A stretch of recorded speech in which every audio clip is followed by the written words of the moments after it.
وراء ظہورہم اپنی پیٹھوں کے پیچھے، کأنہم لا یعلمون گویا کہ وہ کچھ علم ہی نہیں رکھتے،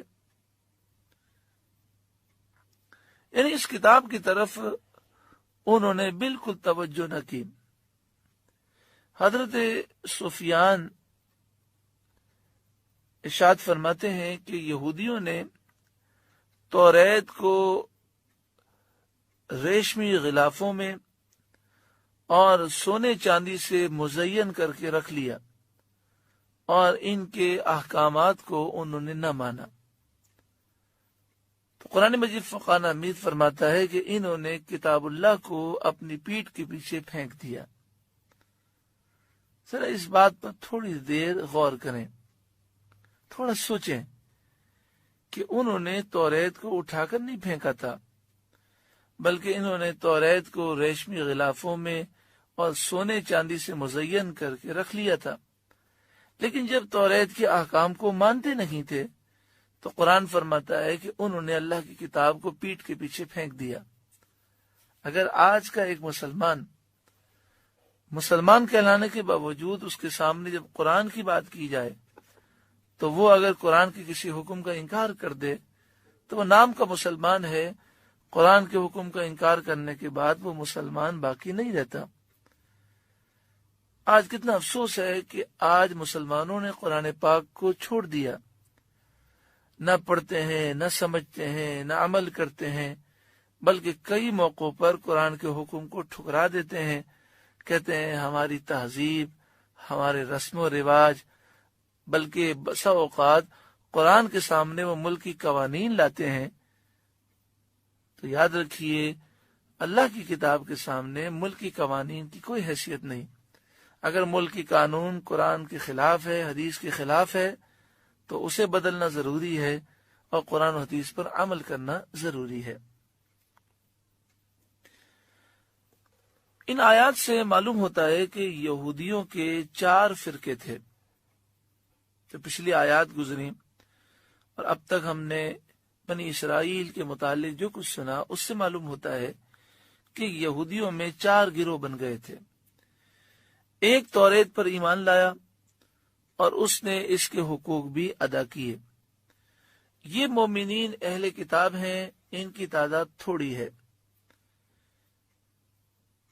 بل اکثرهم لا یؤمنون، فرمایا بلکہ ان میں اکثر ان میں سے ایمان نہیں لاتے۔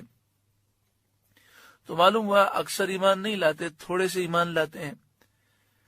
تو یہ تھوڑے سے اہل کتاب تھے جو اپنی کتاب پر صحیح معنوں میں ایمان لائے، اور جب نبی آخر الزماں نے اعلان نبوت فرمایا، جب انہیں اطلاع ملی، جب ان کے سامنے معجزات واضح ہو گئے، نشانیاں واضح ہوئیں، تو وہ حضور صلی اللہ علیہ وسلم پر ایمان لے آئے، جیسا کہ حضرت عبداللہ بن سلام اور ان کے احباب، حضرت سلمان فارسی اور ان کے احباب، اسی طرح نجاشی بادشاہ اور اس کے دربار کے وزراء، مشیر اور پادری۔ دوسرا، یہودیوں میں گروہ وہ بن گیا تھا جس نے باعلان توریت کے عہد توڑے اور اس کی حدود سے باہر ہوئے سرکشی اختیار کی۔ قرآن مجید فرقان حمید میں نبذہ فریق منہم میں ان کا بیان ہے کہ ان میں سے ایک گروہ نے اللہ کی کتاب کو پھینک دیا۔ تو انہوں نے توریت کے عہد کو اعلان کے ساتھ توڑا، سرکشی کا اعلان کرتے ہوئے حدود کو انہوں نے کراس کیا۔ تیسرا گروہ جو اہل کتاب میں تھا وہ تھا کہ جس نے عہد شکنی کا اعلان تو نہ کیا، لیکن اپنی جہالت سے وہ عہد شکنی کرتے رہے، یعنی وہ توریت میں کیے ہوئے عہد کی نافرمانی کر رکھے تھے، لیکن انہیں پتہ نہیں تھا کہ توریت میں یہ لکھا ہوا ہے۔ وہ جاہل تھے، تو جہالت کی وجہ سے وہ عہد شکنی کر رہے تھے۔ ان کا ذکر اور ان کا اشارہ بل اکثرهم لا یؤمنون میں موجود ہے۔